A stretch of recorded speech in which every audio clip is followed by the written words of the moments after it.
U.S. mayors will defy Trump and carry on meeting the terms of the Paris Accord as Michael Bloomberg pledges to give the UN $15 million to cover the cost of the president's withdrawal. U.S. mayors have announced that they will work on their own to meet the agreements of the Paris Climate Accord. In defiance of President Donald Trump's announcement that he had withdrawn the U.S. from the 2015 pact, more than 1,400 mayors of American cities with populations of 30,000 or more have formed the U.S. Conference of Mayors and agreed to meet environmental goals.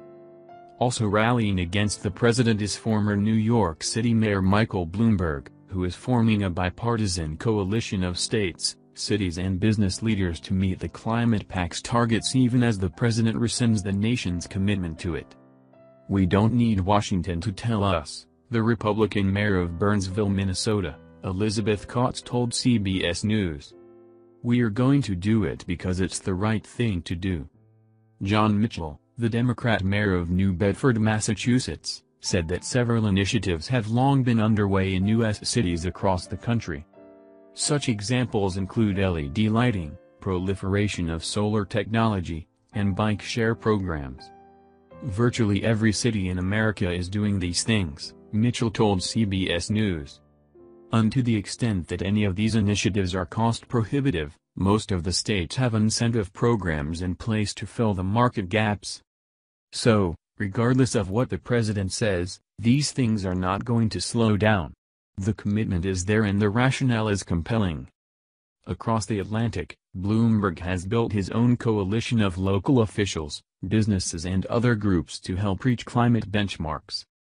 The business mogul met with French President Emmanuel Macron and Paris Mayor Anne Hidalgo in Paris on Friday, where he announced his foundation, Bloomberg Philanthropies, would help coordinate a U.S. effort called America's Pledge. He also pledged to provide the $15 million he says the UN Climate Change Secretariat will lose from President Trump's withdrawal from the pact. "Americans don't need Washington to meet our Paris commitment, and Americans are not going to let Washington stand in the way of fulfilling it," he said. That's the message mayors, governors, and business leaders all across the U.S. have been sending. It remains unclear if Bloomberg's newly formed group and the U.S. Conference of Mayors will work together. However, the White House appeared to encourage cooperation among local and state entities on their own. "If a mayor or governor wants to enact a policy... they're accountable to their own voters and that's what they should do," said Press Secretary Sean Spicer. "We believe in states' rights and so, if a locality, municipality or a state wants to enact a policy that their voters, or their citizens believe in, then that's what they should do. Let me tell you that the mayors won't quit, because for us, we live close to our people and we care about the environment," Cots said.